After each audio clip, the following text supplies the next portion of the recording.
Hello, good morning, good evening. I'm excited to be joining you with my buddy Sunder Dur. Sunder, how you doing? I'm good, dude. We're finally wrapping up the book. Slowly, like the last details we're fine tuning the cover, which is the actual last thing. We're waiting for the design. Well, the interior design is maybe a little bit exaggerated, but like the tweaks in styling of chapters in the setup. Like the content is there. It's now just the visualization that needs to be wrapped up, and it's like we're 95% there, and it feels like so much progress, and it feels really good to be there that we're getting in this place. I'm so excited because we're getting more and more questions from people asking when can we pre-order it? Can we pre-order it? Unfortunately, I have to say no to the pre-orders because Amazon doesn't allow us to do so. But it's going to be there in a month ish. So hopefully it's going to be super valuable to people. And again, also on meetup.com NL Scrum, we're hosting a book launch event December 17th by heart. We're doing it in our Hilversum TV studio at the office, at the Zebia office. It's going to be super, super cool. We're expecting about 50 people. Everyone's going to get a free copy. We're going to have dinner together. That's on us. Drinks are going to be on us. We're doing some networking, but we'll be there as well together in the presentation. Ryan Brooks is going to join me, of course, as he's the co-writer, but also Arthur Marganari is going to be doing a little bit of an introduction for us. So I'm super excited, dude. That is awesome. I can tell everybody that you are living the principles of early feedback. I've got a couple of versions of the book that you've sent me, and I'm reading it. And I'm wondering, though, as you're talking, are you worried at all about the typical trap we all might feel about letting perfection get in the way of progress? Like, you could probably polish that last 5% for months. Is I that an could. issue? No, not at all, because I set a deadline for myself and for Ryan. I basically made Ryan work with me on the deadline because I just communicated outward first. Like I think it was half a year ago, people were asking me on LinkedIn, I think, or Discord or whatever, when is it going to be done? When can we expect the book? And I just said December 1st. Also, it's prior to the holiday, so this is one of the best gifts that I could give people, the ability to buy it and then to get it. So hopefully it contributes to people's holidays as well. But now there's a deadline. Now we have to do something with it. Now we cannot keep procrastinating because talking about the continuous feedback, when we started about 2 years ago, and the shape back then is completely different than what it is now. It started out as a Scrum book, and then gradually we start to do more introspection and retrospection on the progress and the topic and everything that we want to discuss. And we found out like we're not talking about Scrum at all. And to be honest, who cares about Scrum? Who cares about the framework? If we're talking about the purpose behind what we're trying to do is to build value. And that's where the big puzzle is. What is value? How do we get there? And we just continue down the path of Scrum as an example, how you can use it. But basically, that's where we started to evolve and shared the feedback in our Discord community, and we got a lot of feedback there. And we changed the progress of, well, this is how you use Scrum, blah blah blah, to every organization says they're unique, and none of them are, and they're all going through the same pitfalls basically. And then we created a hypothetical company out of that, and we use all of our experience as consultants about typical anti-patterns, dysfunctions, and stuff that's just going wrong, and made a story out of that and put that in the book also to create empathy, because all the practitioners, and you're one of them as well, we run into the same similar problems. And that's where we want to create some more empathy. Also, what I like seeing, which is where we developed the book toward, is that the market at large is now moving more and more toward a product centric focus, mindset, however you want to call it. And we're not talking about we have to do Scrum anymore because of Scrum and Scrum, Scrum, Scrum, and everyone's talking about Scrum, and they get the Scrum fatigue. We're talking about the product itself, and let's make sure that we actually deliver valuable stuff rather than executing a framework flawlessly. Yeah. So again, continuous feedback. The whole thing changed continuously. Yeah. I was at a client site last week, and I realized after leaving, after being there for 4.5 days, that I said the word Scrum or Kanban or any other named kind of framework almost like less than 5 times probably. They tend to have the word agile in their vocabulary. And I also had a slide that I presented to senior leadership around the state of the industry, and I had pulled together some things from like Harvard Business Review, McKinsey, Bain, and all that. Very recent topics, articles, blogs about this product operating model or product way of organizing. And I think that's a good thing. Like, I'm not anti Scrum by any means. I just don't lead with those words. But at least twice last week, something came up and I said, nope, hold on, I got to stop. That's not Scrum, or that's not Kanban, or that's not whatever, because those fundamental misunderstandings, I think, can be a problem. But Hmm. solving for value and products and the idea of refinement and definition of like all of these things are ubiquitous. They're everywhere around us. We just maybe have certain ways to start to help teams and people talk about them. Yeah, and I think we're still too focused on words and terminology, right?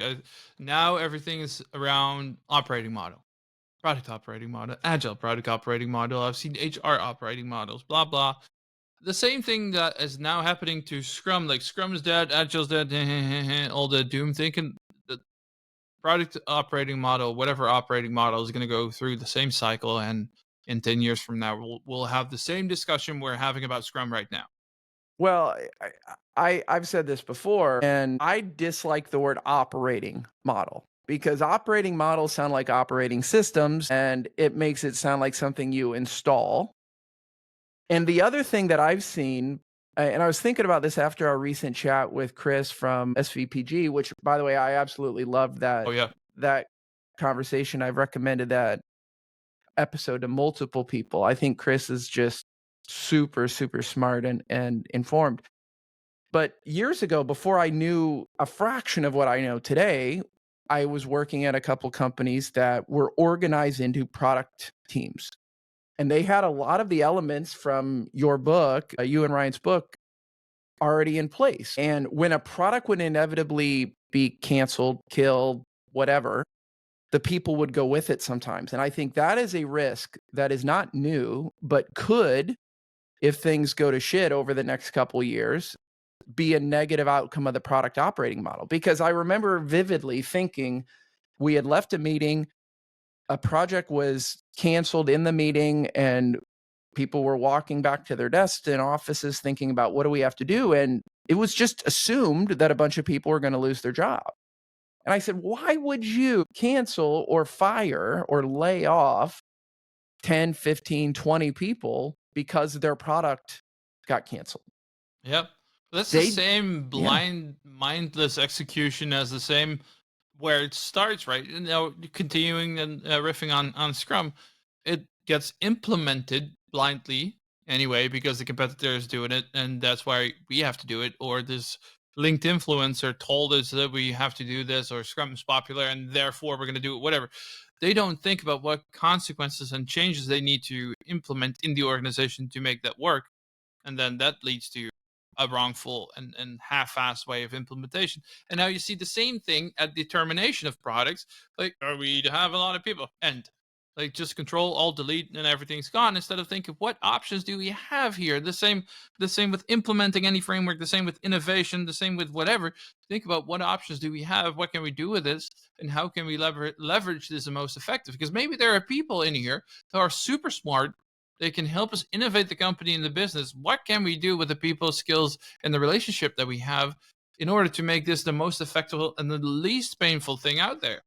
absolutely. And the experience I'm thinking of, just so everybody in the audience knows, is was inside a Fortune 50 size company. So we're not talking about a startup or a new product company who had to live or die by the success of the product. And in the end, very few people actually left the company over this. But what I've seen as a pattern is you ignore or discount the interpersonal relationships built, all the learning that those teams built working together. And when you spread them back to the far corners of the company, or you split them all up and put them all in different things, you're basically giving away all that investment that you made. to create this cohesive nucleus of a group of people who can do stuff. Because many times the reason their product gets shit canned is not because it wasn't done well. It's because you got feedback, you found out we don't have a good product here, but the people did the work really, really well. It was good work at high quality, quickly. Why would you not want to capitalize on that and give them something else to do like that? Yeah, it's not even just that. Like, look at these mass layoffs lately at Intel and the big game designers and I don't know whatnot. It's not just that. Like, it looks like people's jobs got terminated. Is not just the direct cost of that, because now when we're going to grow again, we need to rehire people or we need to hire new people. They need to get educated. They need to get onboarded, trained. So there's a lot of cost in there. But also the people who are still remaining, like the direct colleagues of these people that got laid off, they'll be struggling. They will be concerned. They're not going to be at the same level as they used to were. So there's an indirect cost to that as well, because then now their quality is going to suffer too.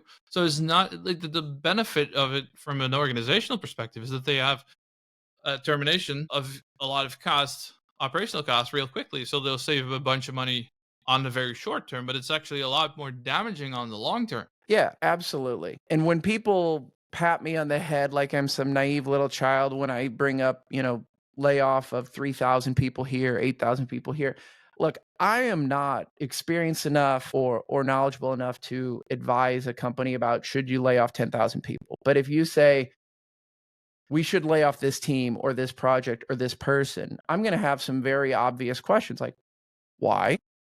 What's the cost of doing that? Because in the last year, I have spent an inordinate amount of my time, more than ever before in my career, helping my clients hire people. And I see the cost, the hour cost, the dollar cost, and the emotional cost of adding people to teams and removing people to teams, to adding people to companies and removing them from companies. And it doesn't feel like real money to most people because it's not their money.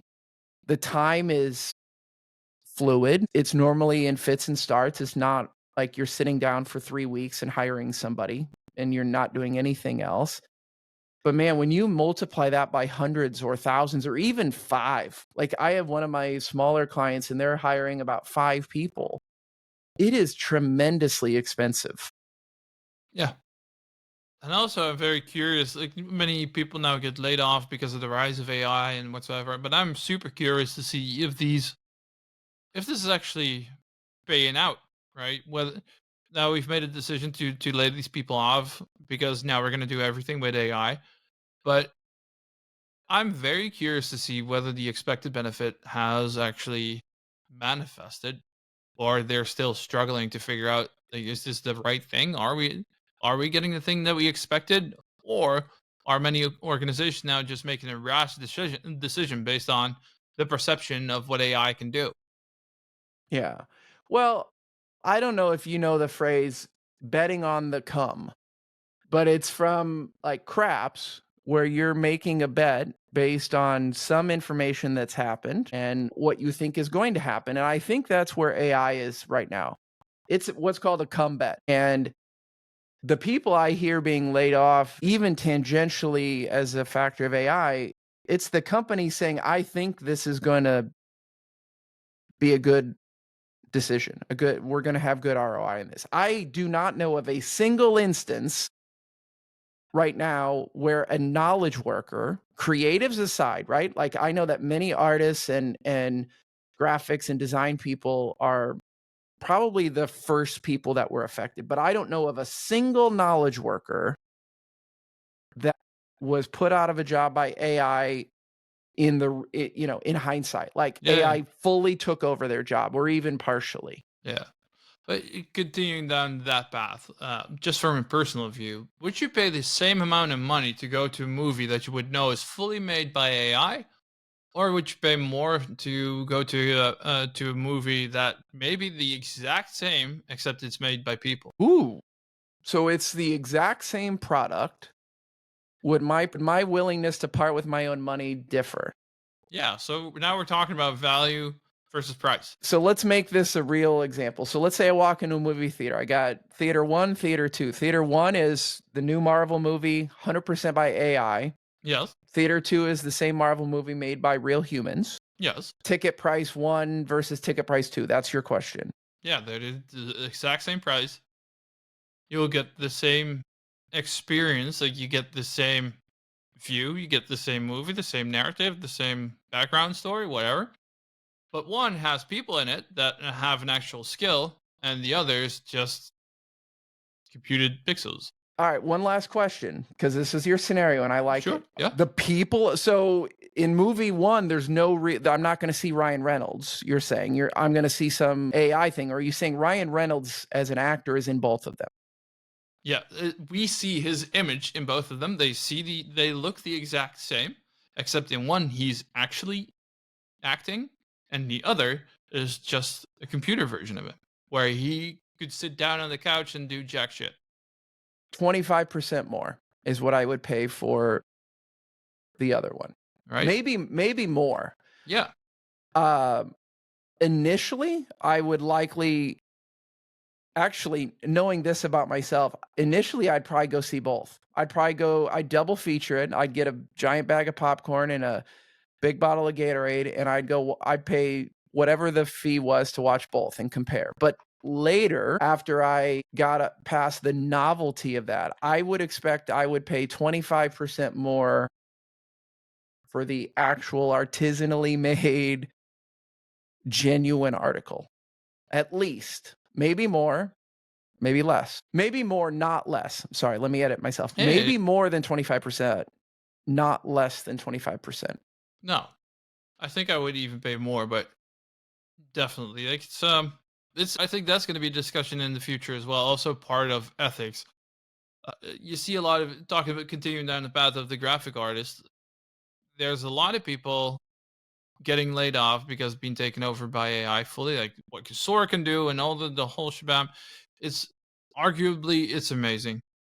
It's also pushing the ethical boundaries, I guess, because we're taking people out of jobs. And I also realize that it has been part of history all over and over and over again. Like the computer in and by itself has taken over a lot of jobs. So did the train, and we continue down the whole path. But I think this is so disruptive to everything that we have to be wary that we're not going to be taking out everything and everyone's job. Yeah. The skill and how this is going to de-work people or deflate the amount of jobs, I think that's unprecedented.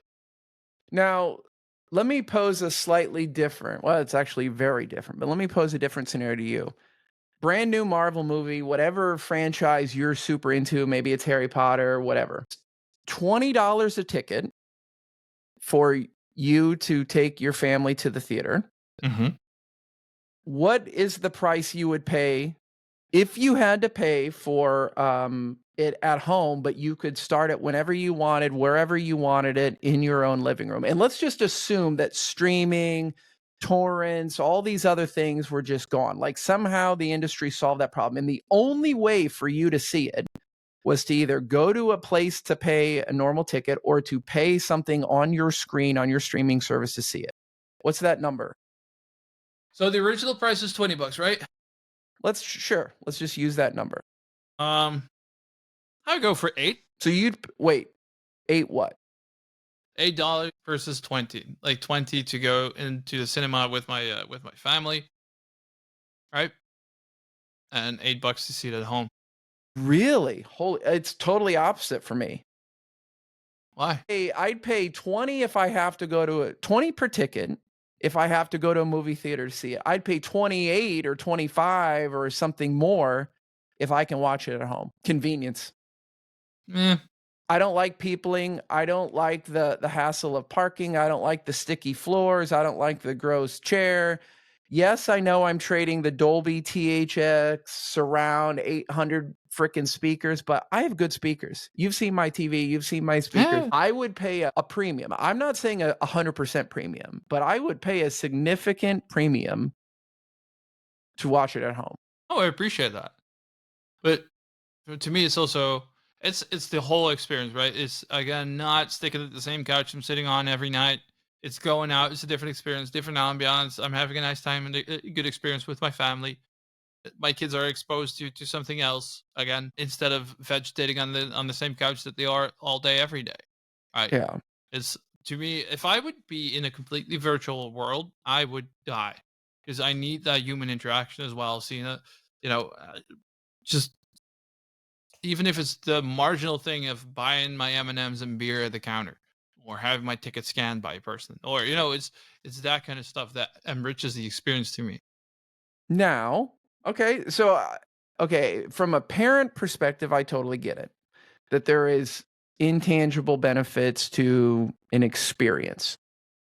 But let's just say that it's 2 years from now, and this is just the norm, For right? sure, Like, yeah, yeah. this choice is the norm. Could you see somebody like you making it a destination? Like, your friends are coming over, they're bringing your kids, you've got extra seating, you've got your home set up where you can pay $100. You, your kids, and other kids that they like can sit around, maybe 20 people, and watching the same thing in a home. Like, would you ever do that, I guess?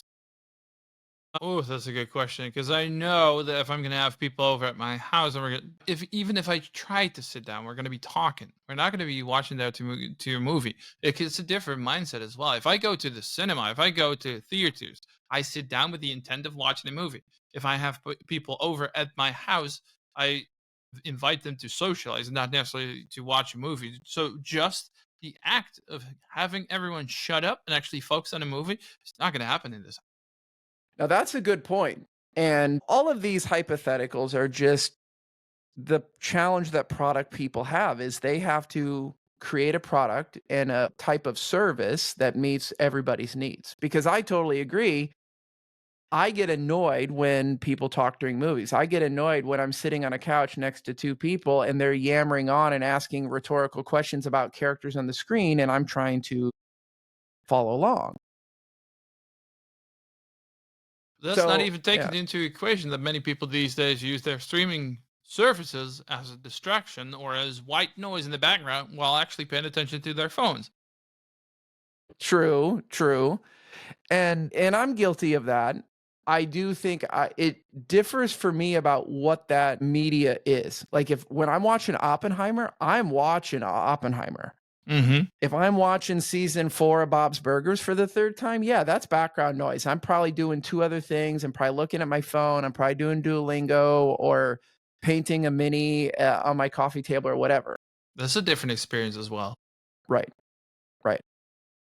But that's the challenge that we're going to be facing. It's going to be a constant battle of outweighing. Do we need this? Earlier we were talking about leveraging AI for product management as well, and then it becomes the augmentation of, right? It doesn't replace your job as a product owner or product manager, but you can leverage that to weed out some stuff, to find some. Let's say we have heaps of text, or we have been doing some story mining. If you want to know what story mining is, read the book. Template is in there as well. But we've gathered a shit ton of information, and rather than going through all of that like a goddamn detective and trying to put our glasses and magnifying glasses over all of that and filtering out whatever is actually valuable in these conversations, we can leverage AI tools to filter out that was actually important. Like, is there any overlap? But it's an augmentation and not like the replacement of. Yeah.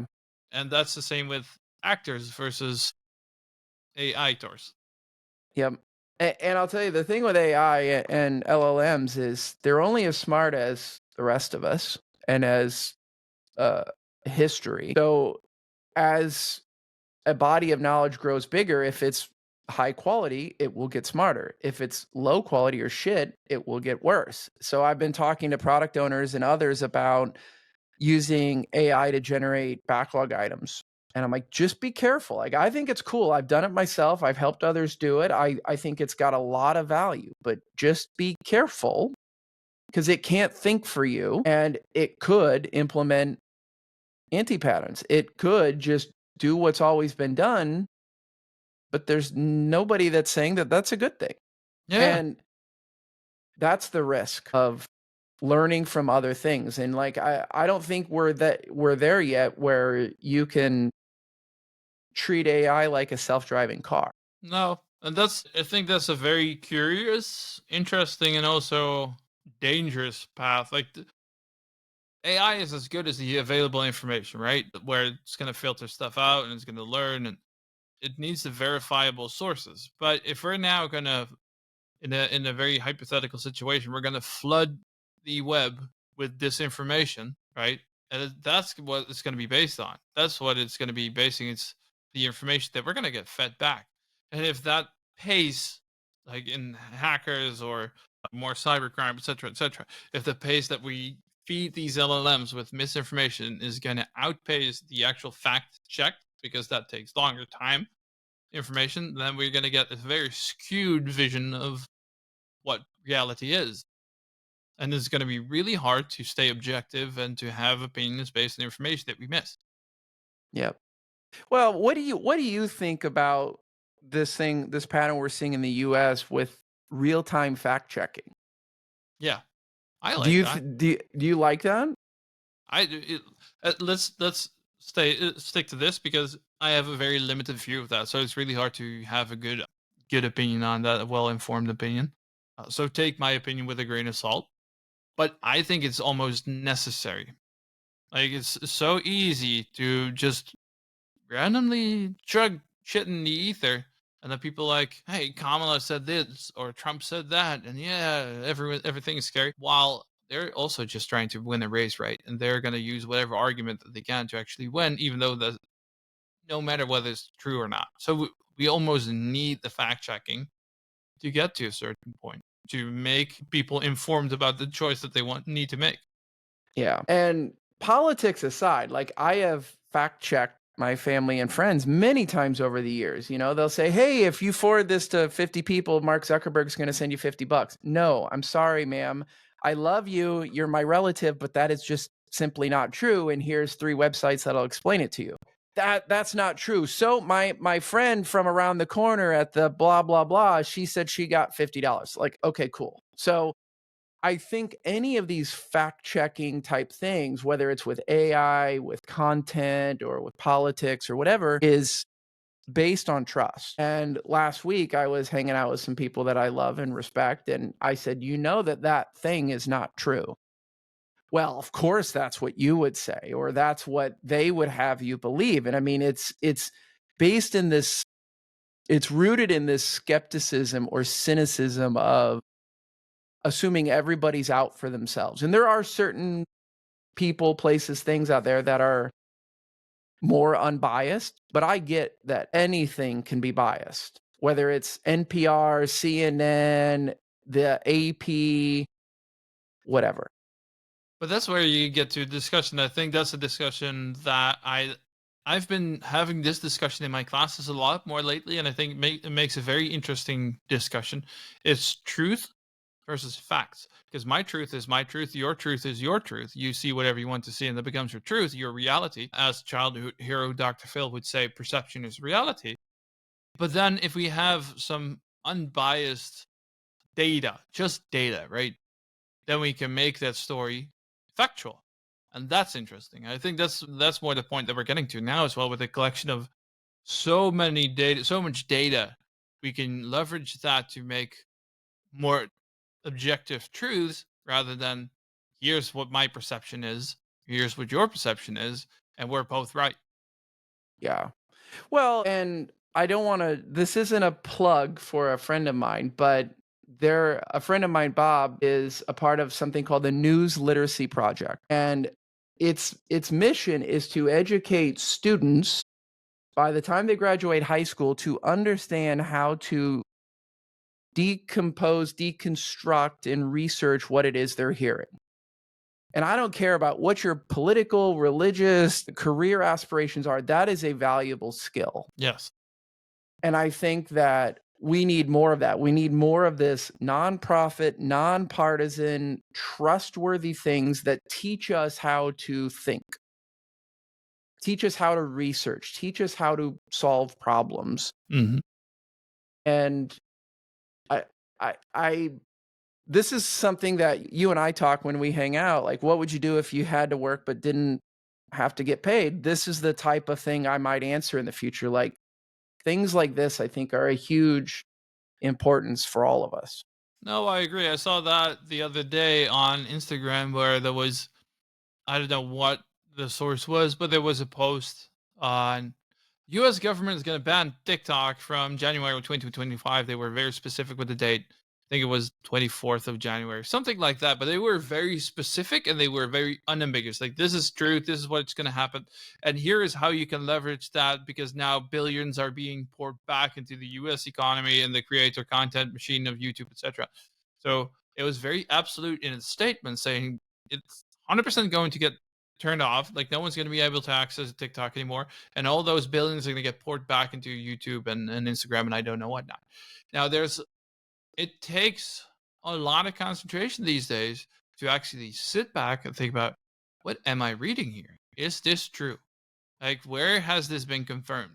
And you see, I just opened the comments for like 5 seconds, and people were going ballistic over, "Yeah, I'm going to do this, and now is blah blah blah this concern, and now I'm going to be able to make so much more money and so good because of Chinese misinformation." People don't take the time anymore. They don't have the concentration span to truly fact check, is this true? Like, here's an absolute statement about a date and what's going to happen, and no one took the time, or almost no one, to see whether this is actually verifiable true. And it's not, because they haven't set a deadline as far as I know.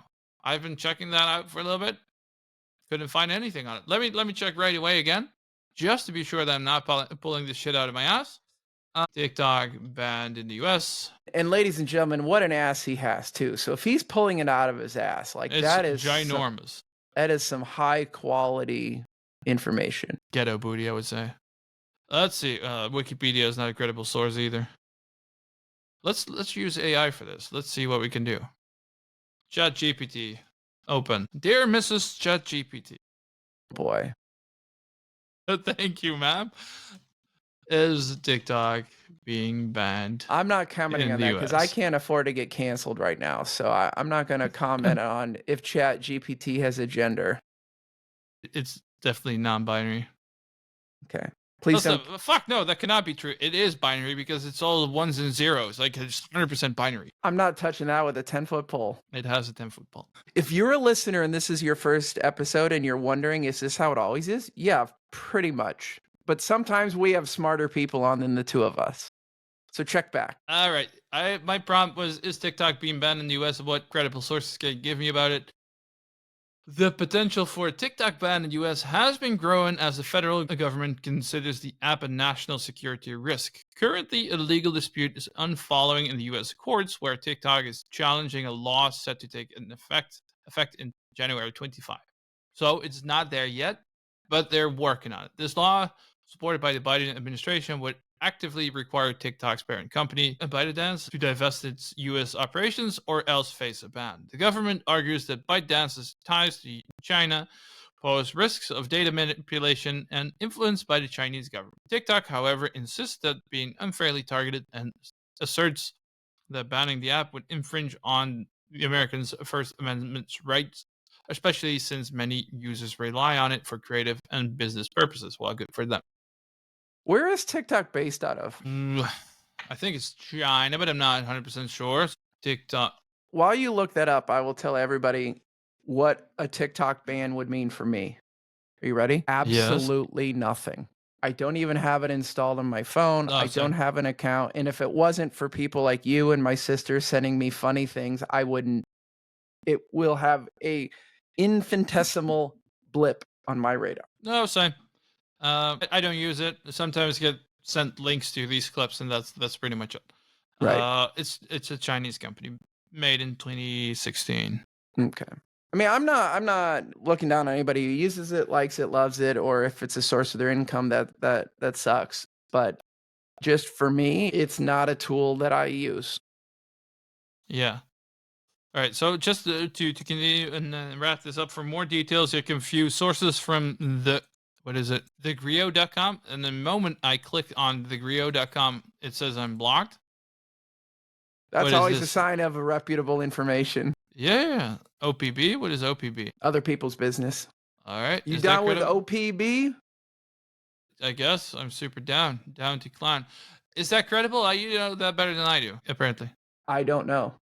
Huh. The only viable response to, "Are you down with OPB?" is, "Yeah, you know me." Like, come on, I that might not be your genre or in your music, but Naughty by Nature, OPP? Okay, alright. All right. Listeners are laughing and smiling right now, and they're Oh, gonna sure. go add that song to their Spotify playlist, I Do guarantee it. it. And you can laugh at me. NPR copyrighted. And what's the other source? What do we have? 9 to 5 Mac. Well, that's 9 to 5 Mac's a very legit site. I mean, they do traffic in news and speculation, but they come up quite a bit, and I think they have a really good track record of being right a lot about Mac things. I don't know if I trust them for just life things, but Well, this I guess this is not necessarily life. I'm assuming that many people are using TikTok from their Apple device, so I can imagine it has an impact on Apple too. true, true, absolutely. Let's see. So today's Interesting. sound bites have been brought to you by the News Literacy Project and Sunder using ChatGPT to ask it questions about TikTok. All right, all right. Oh, it's interesting to do these kind of things, right? To run it, and whether it's arguably right or wrong, and what can pull out, what we can learn from this. Also, equally interesting down this path of other popular themes, sustainability issues, right? Yeah. Google is building 7 nuclear, or plans to build 7 nuclear reactors just to be able to power its AI initiatives. Yeah. I have a friend who works in the nuclear industry and he's excited about that. Uh, Oh, I bet. he's actually in Pennsylvania right now doing some work in a nuclear facility. It's fascinating work.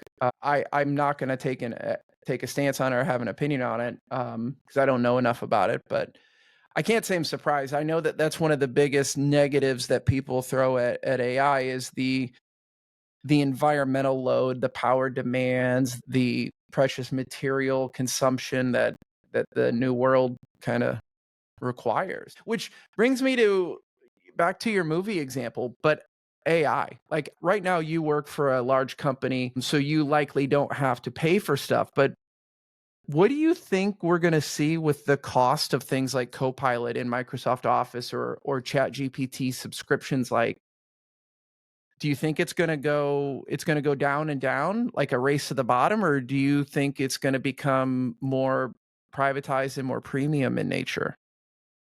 Yes to all. I think it has a lot to do. So what I think is going to happen is that it's going to implode at some point in the future, and like we're going to go down to kind of what happened to the dot-com bubble, right? It's going to implode, and we'll be remaining with like a really good bunch, and those we'll need to fuel. But I guess it also has a lot to do with mass adoption of these things. Because I know, for instance, a chat GPT prompt requires half a liter of water to cool down. So it has a lot to do with the location, but I'm assuming that a lot of nature's effectors are going to be working on this as well. Because if we're going to fuck up nature more, then I'm assuming it's going to have its indirect or direct impact on our ability to consume AI as well. Now look at OpenAI. OpenAI as a company is using twice the amount of energy it takes to power New York City, which Yeah, is fucking wild, and that's just one company. yeah. So, if you had to pay your own money, because you and I, before we hit record, we were talking about using AI to solve some of our problems and to help us in our various endeavors, whether it's you writing the book or teaching or me doing what I do. Would you pay $100 a month? What would I get for it? Whatever you get for it now. Like if No, ChatGPT or fuck no. Copilot are okay. Would you pay 50? No, because I don't use it that much yet. I don't feel the benefit it's currently giving me outweighs doing it manually. Now I'm trying to switch to that, but there's again here it's death by options as well. Like there are so many different initiatives, and I feel it's so very specific on many things. The only thing and I'm not actually using it, but Marges is the tools that Riverside, so our recording platform, is giving us to for instance filter stuff out, or we can generate bite-sized clips that we can use on LinkedIn or whatever, and we can just press a button on that. But that's I don't pay $50 for that. Okay, So well, so that's good. Let's keep change it slightly. If yeah you had to pick a new product, like yes podcasting platform. Product Sure. A has AI built in, product B doesn't. What's the amount you would pay more, if any, for the product that does have those AI features built in?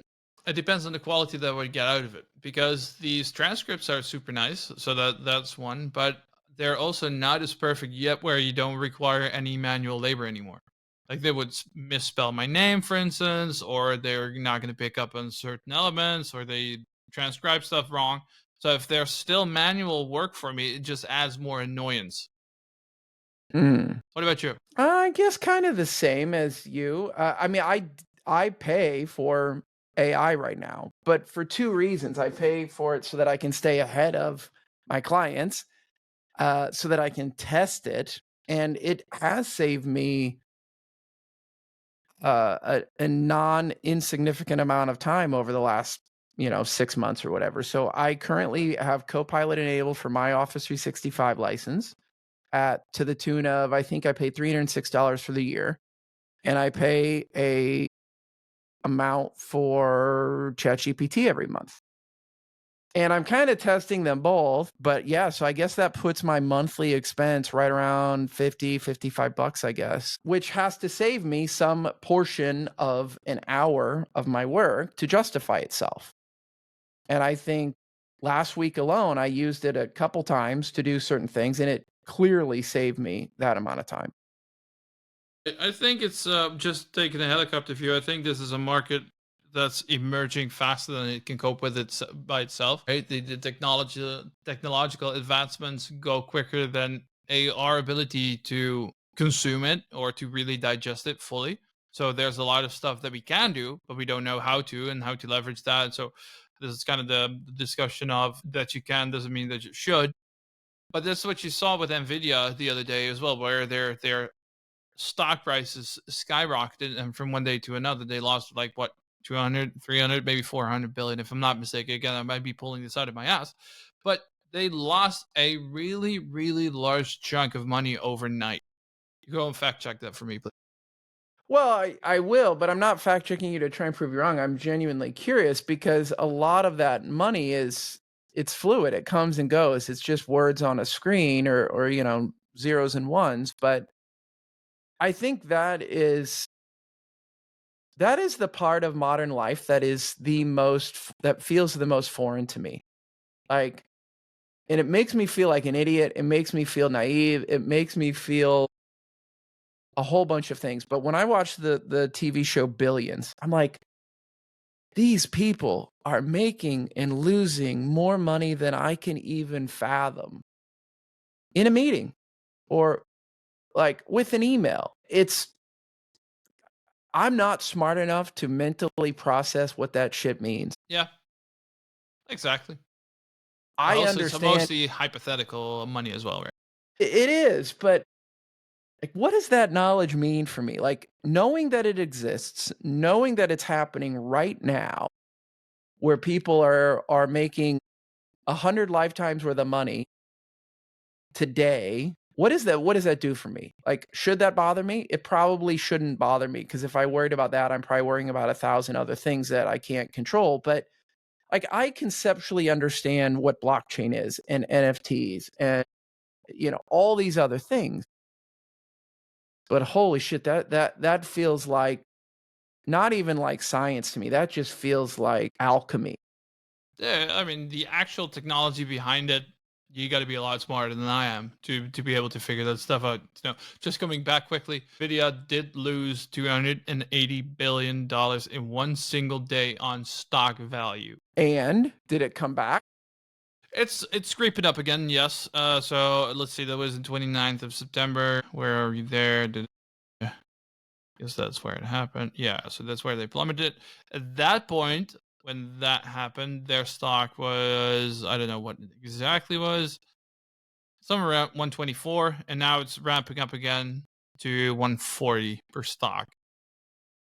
Nvidia stock has still gained 179% over the past 12 months, reflecting investor confidence in its long-term AI strategy. So they lost 279 in market capitalization. Yeah. So I think that's interesting as well because now everyone's just continuing down this probably useless for the user or for our listener. I'm not sure. If so, sorry for wasting this episode on it. But what I'm interested about as well is the satisfaction rate. Like it feels to me that everyone is also trying to jump on the next big thing, right? And then everyone creates AI, and then no one knows. Everyone's going to use everything with AI, and they're going to do everything. But there's a certain point where everyone's going to be satisfied and all their needs are met, right? Where we're being out AI'd, and then what's going to happen? Because if we keep going in the pace that we're right now, then we're going to be done in 10 years. What do you mean done? Like then the AI that we've developed is so quickly developed that we have sufficient to maintain our lives. Is AI going to continue to develop, or do we need to continue developing ourselves, or is AI going to develop itself to outcompete us? And now I'm getting really deep into the Joe Rogan kind of conversations on his perspectives of AI, which is interesting, and I'm skeptical about them actually being true, but that's a different thing. I'm curious where this is going to go and how fast everything will develop and whether we still actually need it. I honestly have no idea. I am not smart enough to have an opinion on it. If you asked me to make a bet, like a $50 bet, I would say it's probably going to, in 10 to 15 years, it's probably going to feel like it did when Google started, like with search, and Google brought search to market. And yes, it was earth shattering. It was insanely better than other things. And it's become synonymous with the word search in our vocabulary. But it, it's this big, giant boom of growth and things that get embedded in our way of life and become ubiquitous, but it loses that world-changing thing. I'd like to think it's gonna be like that. Yeah.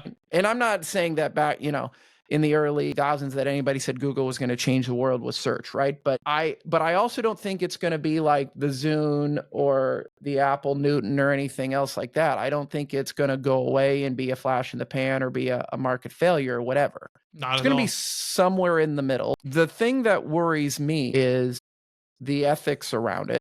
Mhm. And like just to give you an example that I was thinking about, because you and I are both sitting in front of books. I'm an active reader. I love the author Lee Child, who writes the Jack Reacher books. Oh, I yeah. would suspect that Lee Child has thousands upon thousands of pages of his written word in this fictional world. And I am almost certain that already today he could feed that in and have an LLM write an entire Jack Reacher book for him. And it could be on the shelf at your local bookstore for $24.99. And he could be deceased. He could be on a beach. He could not even be involved. And the publishing company could do that. I suspect we're already there. Oh, yeah. Probably. I'm sure this happened in some area or whatnot. But now to come back to your question earlier is, do I care if I buy that book for 25 bucks? I read it, I enjoy it. Do I care? I think it's a little different than your movie example because, I don't see who writes the book. No, but then you come back to what do you really value? What does value mean to you? Are you willing to pay the price that you would get for the value out of it? Yeah. And I support creators on a platform called Patreon purposely because I like supporting people who are doing things that I value. I don't have to do it.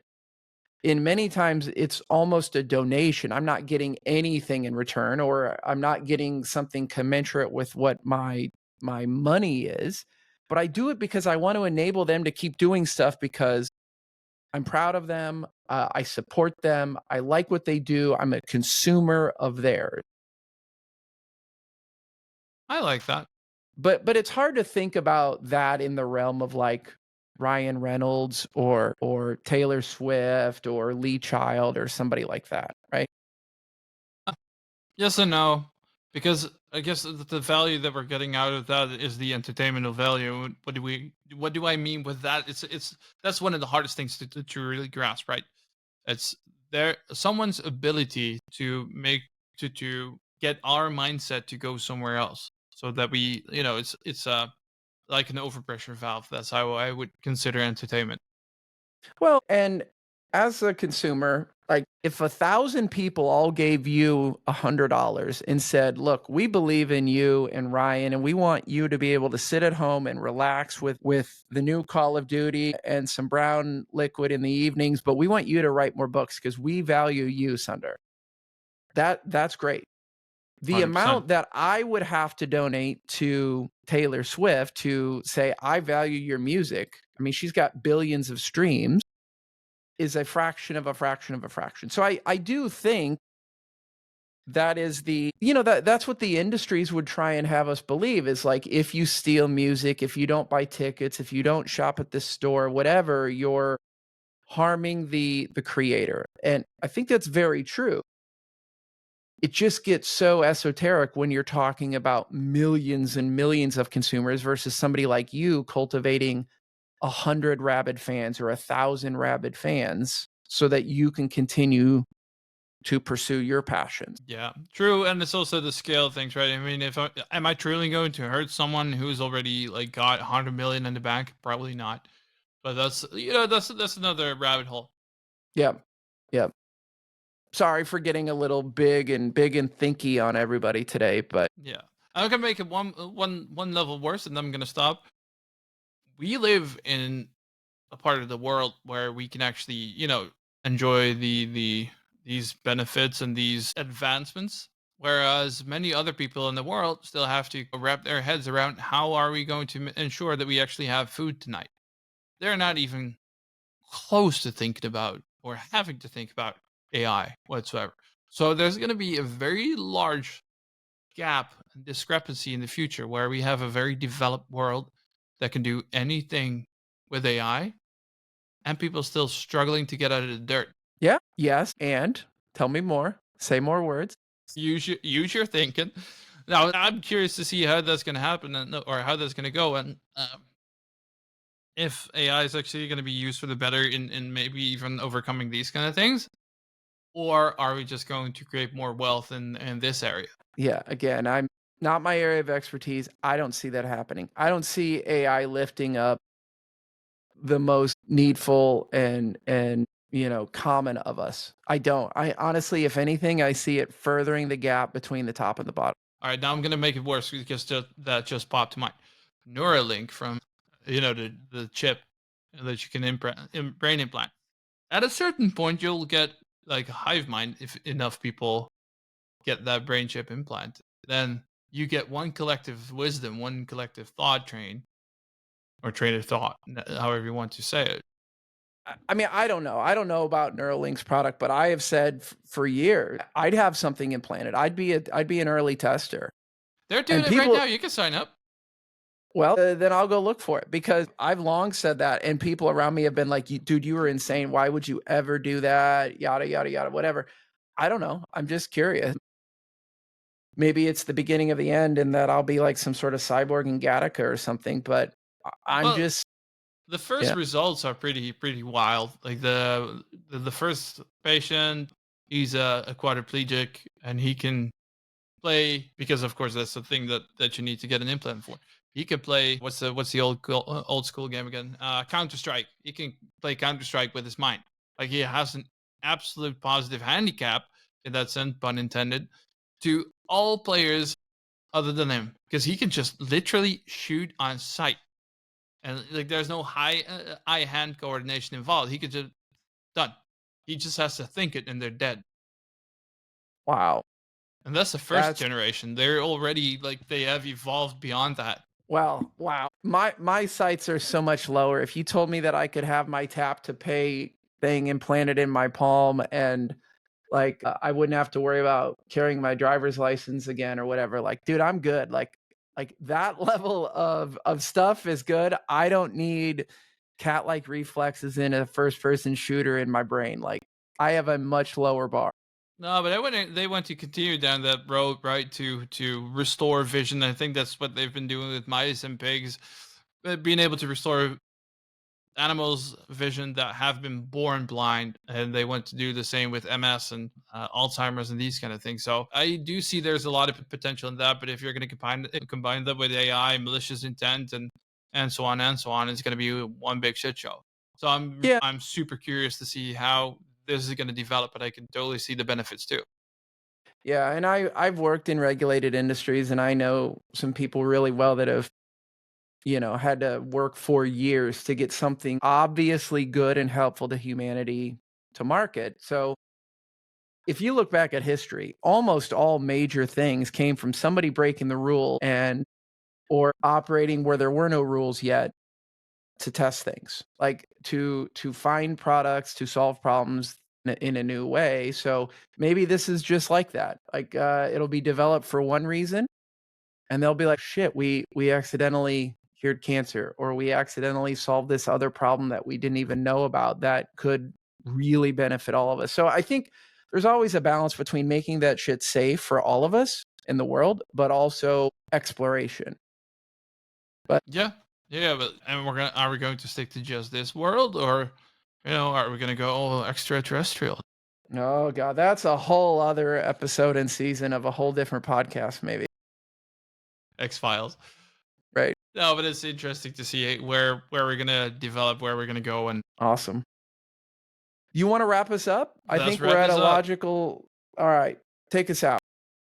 All right, again, so thank you and for still being with us. If you're still with us, if not, I'm sorry for diving into this tangent. I know it keeps a lot of people busy and other people's minds occupied. So I think it's a good conversation to have and keep having, figure out where we're going to go with this whole development. And coming back to the first parts of this conversation, mark your calendars. December 1st, Solving for Value: A Journey of Ambition and Stupidity will be officially released, written without AI, just manually on our computers by Ryan Brook and myself. A launch event is going to be December 17th in Hilversum. However, you can buy it from December 1st. Jim's name is going to be in the cover as well on the back with a little review, like 3 sentences. Martin Delmine, Dave West wrote the foreword, which I'm incredibly proud of. I'm going to take that little tangent and I'm truly going to wrap up. I think this is full circle that Martin Delmine actually wrote the foreword. Martin Delman was one of my first guests in the podcast. I think he was in the third episode by heart. While we were talking after the podcast, he's like, dude, you should start writing, because he was avidly writing on medium.com for Series Scrum. Then he got me into writing. I wrote over 100 blogs. And now I wrote the book. And now he's right. Like we did a podcast on his book last year. And now he wrote the foreword for mine that wasn't necessarily even intended. He just offered to do it after reading the the review version, which I Mhm. absolutely adore. So it's full circle to me that he wrote the forward. He got me into it. He was one of the guests, but he also texted me the moment actually that I put the launch on Meetup. He was actually the first to sign up, and he did so within 30 seconds. So I really enjoy seeing that and that being tied together. Well, I want to host. Maybe you and I should talk offline about a little US version of that, like next year or something. And I can host you somewhere, and you and Ryan and all that. But I can unequivocally say I'll be buying a box of the books. I've already looked at all the review versions. I'll be buying a box of books to give to friends, family, and my clients. Fucking awesome. I think it's going to be a game changer. For those of you who haven't seen or heard much about it yet, if you've known any of the like Phoenix Project, Patrick Lencioni type books, where there's this common thread of a business fable wrapped around a bunch of like really smart learning, that's the model. And that's what I love to read. Those are the books where I wish there was another chapter in some of those books like that, because you get invested in the problems, the people, and you're learning along the way. So I think it's going to be an awesome product when it hits. I don't know what to say. Thank you. Thank you is always the best thing. That's what Marshall Goldsmith says, is when given feedback, the two best words are thank you. I really appreciate that, dude. Of course. Have a good one, everybody. Thank you as always. Talk to you soon. All right. See ya.